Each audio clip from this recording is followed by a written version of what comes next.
Hola, ¿qué tal? Soy Alejandro Rosas. Ustedes me conocen como divulgador de la historia y porque también hablo con los muertos. Y hablando de muertos, en esta ocasión vengo a presentarles mi más reciente libro publicado con Turner, que se llama La Revolución de los Espíritus. Sí, así como lo oyen, es la primera biografía espiritista sobre Francisco I. Madero. Antes no se había hecho nada similar, se habían publicado por ahí las comunicaciones espiritistas, pero esta es la primera biografía propiamente que trata acerca de todo lo que tuvo que ver Madero con el espiritismo, cómo llegó a él, cómo eran sus sesiones espiritistas, con quién se comunicaba, qué le dictaban del más allá, cómo lo aplicaban del más acá. Así que es una revisión que va prácticamente desde 1891, cuando Madero conoce el espiritismo en Francia, cómo lo trae a México, cómo lo pone en práctica en San Pedro de las Colonias y cómo se va involucrando en el espiritismo de Allan Kardec, de origen francés, cómo incluso funda su propio círculo de estudios psicológicos en San Pedro y cómo empieza a hablar con los muertos. Además, es un recorrido íntimo, personal, es un recorrido que te permite conocer a un Francisco Ignacio Madero, totalmente distinto del que conocemos por otras biografías, porque realmente escuchamos a los espíritus hablarle, o al menos lo que ellos creían que eran los espíritus. La revolución espírita, o la revolución de los espíritus, mejor dicho, es exactamente la forma en cómo Madero concibió toda esa creencia, toda esa filosofía y la trasladó al ámbito del ejercicio cívico, al ámbito de la cultura política de finales del Porfiriato, sobre todo entre 1909 y 1910.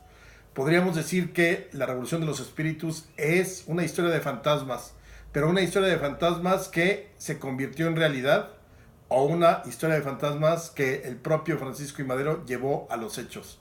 Y a los hechos a tal grado que al final logró transformar la realidad mexicana bajo el grito de sufragio efectivo, no reelección.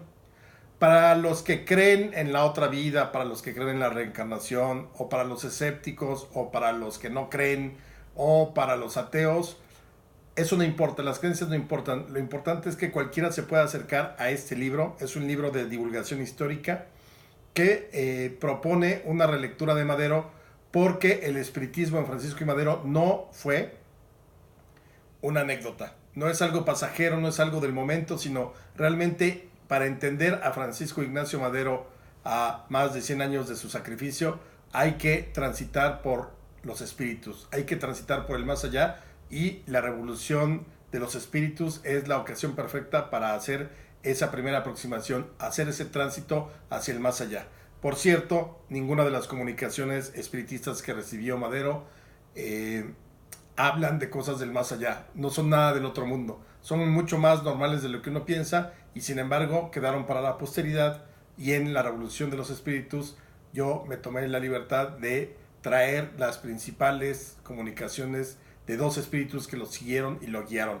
Uno es Francisco y el otro es Raúl, y de ahí por ahí se aparece también Benito Juárez. Así que yo los invito a que promuevan esta más reciente obra de mi autoría, 1910, La Revolución de los Espíritus, de Francisco Ignacio Madero, y que es un acercamiento con una lectura totalmente distinta de lo que fue la Revolución Mexicana.